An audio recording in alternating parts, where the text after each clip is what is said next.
حضرت آدم علیہ السلام جو ظاہر ہے کسی تعارف کے محتاج نہیں، ہر ذی شعور انسان ان کے بارے جانتا ہے۔ بلا شبہ وہ پہلے انسان تھے جنہیں اللہ تعالیٰ نے خود اپنے ہاتھوں سے بنایا تھا، یعنی ان کو یہ اعزاز بھی حاصل تھا کہ نہ ان کے کوئی باپ تھے اور نہ ہی ان کی کوئی ماں۔ البتہ وہ ضرور پوری انسانیت کے باپ ہیں، اور انہی سے بنی نوع انسان کی نسل آگے چلی جو آج تک چلتی چلی آ رہی ہے اور جب تک اللہ چاہے گا چلتی رہے گی۔ سوال یہ پیدا ہوتا ہے کہ آدم علیہ السلام سے پہلے کائنات کا وجود یا دوسری کوئی مخلوق نہیں تھی، اور پھر آدم علیہ السلام کو کب اور کہاں اور کیسے پیدا کیا گیا؟ آج کی اس ویڈیو میں ہم ان سوالات کا جواب دینے کی کوشش کریں گے، مگر اس سے پہلے تمام نئے آنے والے دوستوں سے گزارش ہے کہ چینل کو سبسکرائب کر دیجئے اور گھنٹی کے بٹن کو لازمی دبائیے گا تاکہ ہماری ویڈیو مستقبل میں آپ تک آسانی سے پہنچتی رہے، اور ویڈیو پسند آئے تو شیئر بھی لازمی کیجیے گا۔ بات کرتے ہیں شروعات سے کہ اس کائنات کا آغاز کب سے شروع ہوا۔ مختلف کتب اور احادیث کی کتابوں سے معلوم ہوتا ہے کہ جب کچھ بھی نہیں تھا تو ایک ذات موجود تھی جسے دنیا والے اللہ اور اس کے مختلف صفاتی ناموں سے جانتے ہیں۔ وہی ہے جس نے اس پورے نظام کو تخلیق کیا جو آج ہمارے سامنے عیاں ہے، یا جو ہم نہیں دیکھ سکتے۔ ہر ایک چیز کا خالق وہی ہے۔ لیکن ایک سوال جو اکثر اہل فکر کے ذہنوں میں ابھرتا ہے وہ یہ ہے کہ اللہ نے سب سے پہلے کس چیز کو پیدا فرمایا؟ تو اس کے بارے علماء کرام کی مختلف آراء ہیں۔ کچھ لوگوں کا ماننا ہے کہ اللہ تعالیٰ نے سب سے پہلے پانی کو پیدا کیا اور پھر اس پر اپنا عرش بنایا اور اس پر براجمان ہو گیا، اور پھر اس کے بعد قلم کو بنایا، جبکہ کچھ لوگوں کا خیال ہے کہ اللہ تعالیٰ نے سب سے پہلے عرش کو بنایا اور پھر پانی اور قلم کو۔ کچھ لوگوں کا یہ بھی کہنا ہے کہ اللہ نے سب سے پہلے قلم کو بنایا۔ یہ ایک ایسی بحث ہے جس کے بارے اللہ اور اللہ کے رسول کے سوا شاید کوئی نہیں جانتا ہے، لیکن احادیث کی روشنی سے پتہ چلتا ہے جب قلم کو پیدا کیا گیا تو اسے حکم دیا لکھو۔ قلم نے پوچھا کیا لکھوں؟ فرمایا جو کچھ ہو چکا ہے اور جو کچھ قیامت تک ہونے والا ہے سب کچھ لکھ دو۔ تو قلم نے اللہ تعالیٰ کے حکم سے ہر چیز لکھ دی۔ پھر اللہ تعالیٰ نے لوح محفوظ بنایا جسے آپ یوں سمجھ سکتے ہیں جیسے کوئی دفتر ہو۔ قلم سے لکھی جانے والی ہر چیز وہاں موجود ہے کہ کب کون پیدا ہوگا، کب فنا ہو جائے گا، کس طرح زندگی گزارے گا، خواہ چیزیں ہوں یا انسان یا دوسری اور مخلوقات، سب اللہ تعالیٰ کے علم میں ہے۔ پھر 50,000 سال کے بعد اللہ تعالیٰ نے زمین و آسمان اور اس کائنات کو پیدا کیا، اور پھر اس کے بعد فرشتوں کو پیدا فرمایا، اور فرشتوں کے بعد جنوں کو پیدا فرمایا۔ اللہ تعالیٰ نے زمین و آسمان کو 6 دن میں پیدا فرمایا۔ قرآن پاک جو اللہ تعالیٰ کی طرف سے نازل کردہ اللہ کی آخری کتاب ہے، اس میں اللہ تعالیٰ فرماتا ہے کہ بے شک تمہارا رب اللہ ہی ہے جس نے سب آسمانوں اور زمین کو 6 روز میں پیدا کیا، پھر عرش پر قائم ہوا۔ وہ رات سے دن کو ایسے طور پر چھپا دیتا ہے کہ وہ رات اس دن کو جلدی سے آ لیتی ہے، اور سورج اور چاند اور دوسرے ستاروں کو پیدا کیا ایسے طور پر کہ سب اس کے حکم کے تابع ہیں۔ یاد رکھو اللہ ہی کے لیے خالص ہے خالق ہونا اور حاکم ہونا۔ بڑی خوبیوں سے بھرا ہوا ہے اللہ جو تمام عالم کا پروردگار ہے۔ پھر ایک اور جگہ اللہ تعالیٰ فرماتا ہے یقیناً ہم نے آسمانوں اور زمین اور جو کچھ اس کے درمیان ہے سب کو صرف 6 دن میں پیدا کر دیا، اور ہمیں تھکان نے چھوا تک نہیں۔ اس کے علاوہ بھی مختلف مقامات پر اللہ تعالیٰ نے مختلف انداز میں اس چیز کا ذکر فرمایا ہے۔ یہاں یہ بات یاد رہے کہ یہ دن اللہ کے ہیں نہ کہ ہمارے عام دن۔ اللہ کے دن کتنے لمبے ہیں یہ اللہ ہی بہتر جانتا ہے۔ قرآن حکیم اور احادیث کی روشنی میں یہ بات واضح ہوتی ہے کہ اللہ تعالیٰ نے فرشتوں کو نور سے پیدا فرمایا، جبکہ جنات کو آگ کے شعلے سے پیدا کیا گیا۔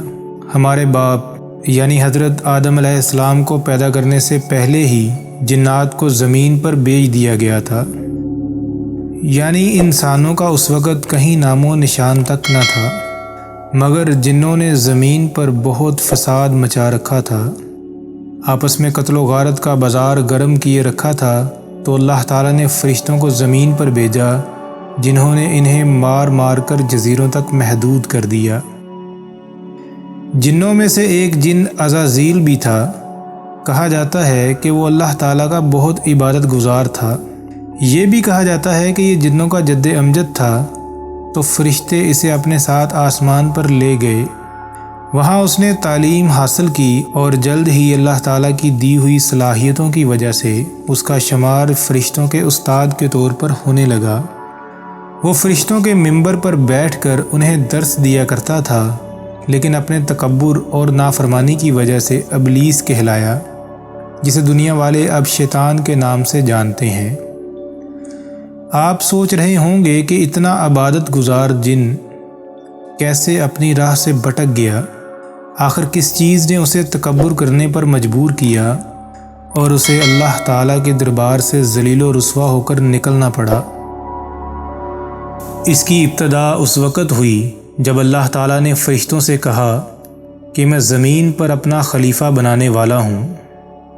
قرآن کریم میں اللہ تعالیٰ نے کچھ یوں اس بات کا ذکر فرمایا ہے، اور جب تیرے رب نے فرشتوں سے کہا کہ میں زمین میں خلیفہ بنانے والا ہوں، تو انہوں نے کہا کہ ایسے شخص کو کیوں پیدا کرتا ہے جو زمین میں فساد کرے اور خون بہائے؟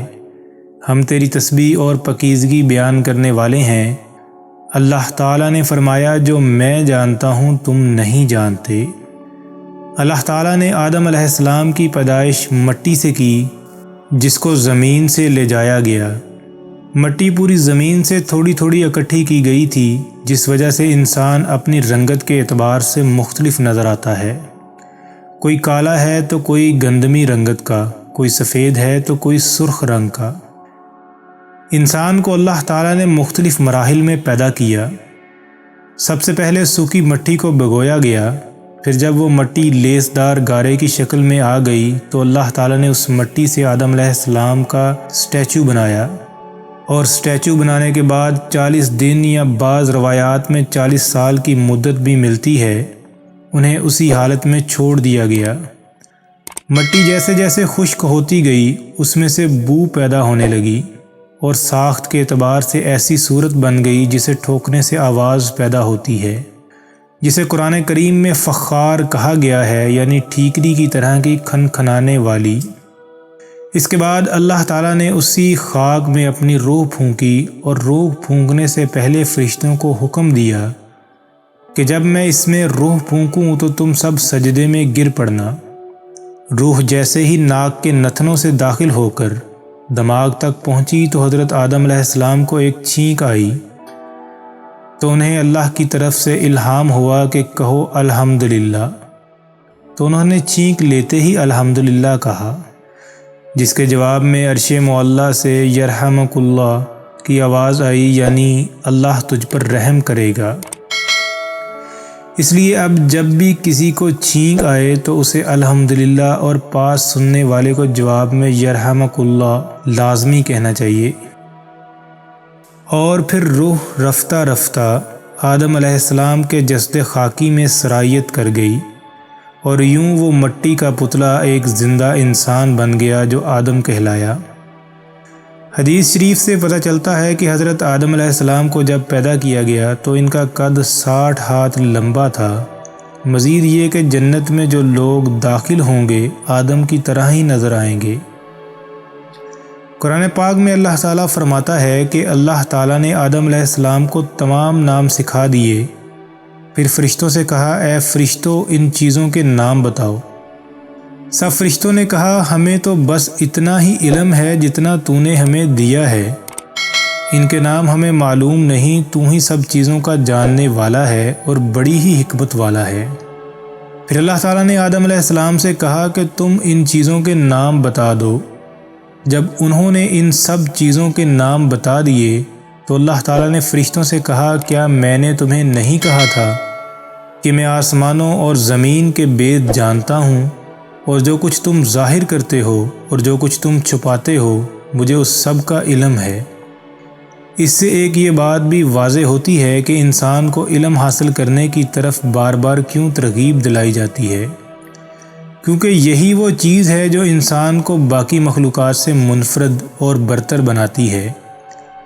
اسی لیے ہمارے نبی آخر الزماں خاتم النبیین حضرت محمد صلی اللہ علیہ وآلہ وسلم کا ارشاد مبارک ہے کہ پنگوڑے سے لے کر قبر تک علم حاصل کرو، اور ایک اور جگہ ارشاد ہے کہ علم حاصل کرو خواہ تمہیں چین ہی کیوں نہ جانا پڑے۔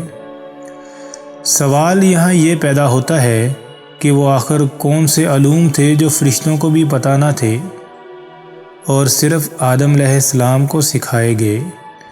تو اس کے بارے میں علماء کرام کی مختلف آراء ہیں۔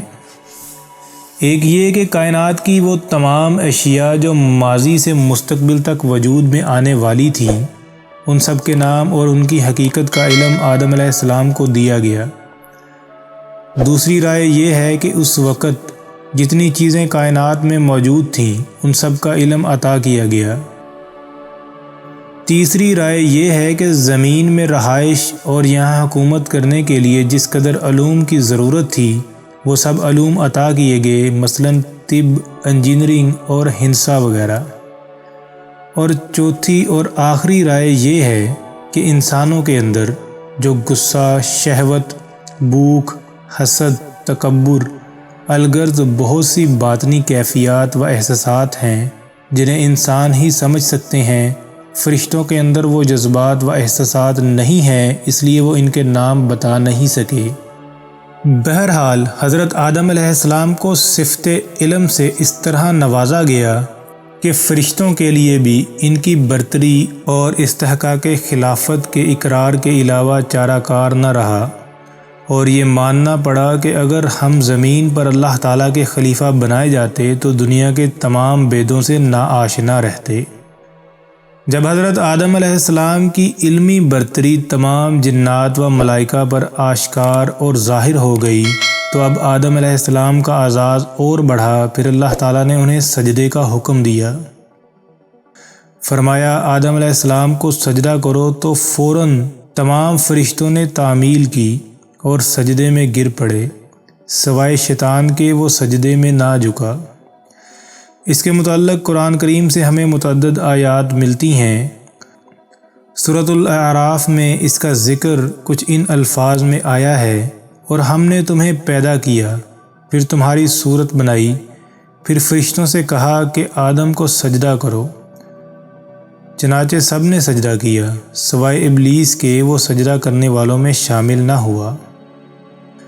اور سورۃ الحجر میں اللہ تعالیٰ فرماتا ہے، ہم نے انسان کو سڑے ہوئے گارے کی کھنکھناتی ہوئی مٹی سے پیدا کیا، اور جنات کو اس سے پہلے ہم نے لو کی آگ سے پیدا کیا تھا۔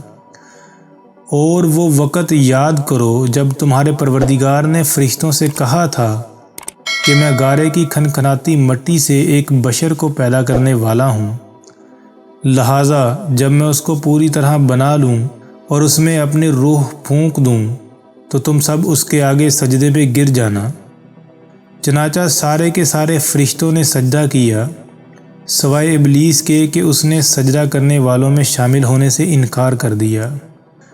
اور سورہ کہف میں یہ بات ان الفاظ میں پڑھنے کو ملتی ہے، اور وہ وقت یاد کرو جب ہم نے فرشتوں سے کہا تھا کہ آدم کے آگے سجدہ کرو، چنانچہ سب نے سجدہ کیا سوائے ابلیس کے کہ وہ جنات میں سے تھا، چنانچہ اس نے اپنے رب کے حکم کی نافرمانی کی۔ کیا پھر بھی تم میرے بجائے اسے اور اس کی ذریت کو اپنا بناتے ہو، حالانکہ وہ سب تمہارے دشمن ہیں۔ ابلیس بہت عالم اور دانا جانا اور مانا جاتا تھا، اسی بات نے اسے غرور اور تکبر میں مبتلا کر کے اندھا کر دیا، جس وجہ سے وہ یہ بھی دیکھ اور سوچ نہ پایا کہ آخر میں کس کے حکم کے خلاف جا رہا ہوں۔ انسان چاہے خاک کا پتلا ہے مگر بنایا تو اسے اسی رب نے ہے جس نے مجھے بنایا ہے۔ کتابوں میں لکھا ملتا ہے کہ جب فرشتوں نے سجدہ کیا تو پورے 100 برس تک وہ سجدے میں پڑے رہے، اور جب سر اٹھا کر دیکھا کہ عزازیل یعنی ابلیس اکڑا ہوا کھڑا ہے اور اس کا منہ جو اس سے پہلے بہت نورانی تھا اس پر لعنت و پھٹکار پڑی ہوئی ہے، فرشتے ابلیس کے اس انجام کو دیکھ کر ایک بار پھر سجدے میں گر پڑے، جس میں انہوں نے اپنی اطاعت اور اپنی خیریت پر لاکھ لاکھ شکر خداوندی ادا کیا۔ اللہ تعالیٰ کو یہ 2 سجدے اتنے پسند آئے کہ اللہ تعالیٰ نے اپنے بندوں پر نماز میں 2 سجدے فرض کیے، ایک فرما برداری کا اور دوسرا شکریہ کا۔ جب تمام فرشتے سجدے سے اٹھے تو اللہ تعالیٰ کا ارشاد ہوا، اے ابلیس تجھے کس چیز نے سجدے سے روکا؟ اس میں کوئی شک نہیں کہ اللہ تعالیٰ عالم الغیب ہیں اور دلوں کے بیدوں سے خوب واقف ہیں، مگر دوسروں کو دکھانے کے لیے اللہ تعالیٰ نے ابلیس سے یہ سوال کیا۔ اس پر ابلیس نے جواب دیا، اے اللہ میں آدم سے بہتر ہوں کیونکہ مجھے تو نے آگ سے پیدا کیا اور آدم کو خاک سے، پھر میں آگ سے بنا ہوا خاک کے پتلے کو کیوں سجدہ کروں؟ کتب و تفسیر میں ملتا ہے کہ ابلیس نے صرف اس لیے یہ نافرمانی کی کہ آدم علیہ السلام مٹی کی پیداوار ہیں جبکہ میں آگ کی۔ اس کا ذکر قرآن کریم کی سورہ ہجر میں ان الفاظ میں آیا ہے، اللہ نے کہا، اے ابلیس تجھے کیا ہوا کہ تو سجدہ کرنے والوں میں شامل نہ ہوا؟ اس نے کہا، میں ایسا گرا ہوا نہیں ہوں کہ ایک ایسے بشر کو سجدہ کروں جسے تو نے سڑے ہوئے گارے کی کھنکھناتی ہوئی مٹی سے پیدا کیا ہے۔ اللہ نے فرمایا، اچھا تو یہاں سے نکل جا کیونکہ تو مردود ہو گیا۔ جب ابلیس کو جنت سے نکالا جانے لگا تو ابلیس نے توبہ و ندامت کی بجائے اللہ سے یہ استدعا کی کہ اے اللہ مجھے اپنی حضوری سے نکالنا اور جنت سے محروم کرنا ہی ہے تو مجھے یہ مہلت دیجیے کہ میں تا قیامت زندہ رہوں۔ اور دوسرا اس نے اختیارات کا مطالبہ کیا تو اللہ تعالیٰ نے اسے لمبی زندگی اور ایک مقررہ وقت یعنی سور پھونکے جانے تک مہلت دی۔ یہ سنتے ہی اس نے ایک بار پھر شیطانیت کا مظاہرہ کیا اور کہنے لگا، جب تو نے مجھے راندہ درگاہ کر ہی دیا ہے تو میں بھی جس آدم کی بدولت یہ رسوائی نصیب ہوئی ہے اس کو اور اس کی اولاد کو رسوا کروں گا اور ہر طرح سے ان کو گمراہ کروں گا اور ان کی اکثریت کو گمراہ بنا کر چھوڑوں گا سوائے تیرے مخلص بندوں کے، وہ میرے شر سے محفوظ رہیں گے۔ اللہ تعالیٰ نے فرمایا، جو آدم تیری پیروی کرے گا وہ تیرے ساتھ ہی جہنم کا سزاوار ہوگا، میں تمہاری پیروی کرنے والوں سے جہنم کو بھر دوں گا۔ قصہ مختصر یہ کہ ابلیس کو بارگاہ الہی سے نکال دیا گیا اور آدم علیہ السلام کو جنت میں بھیج دیا گیا۔ دوستو امید کرتا ہوں یہ داستان آپ کو پسند آئی ہوگی۔ اگر آپ کو یہ ویڈیو اچھی لگی تو اپنے دوستوں کے ساتھ لازمی شیئر کیجیے گا اور کمنٹ میں اپنی رائے کا اظہار لازمی کیجیے گا۔ ملتے ہیں اگلی ویڈیو میں۔ اللہ حافظ۔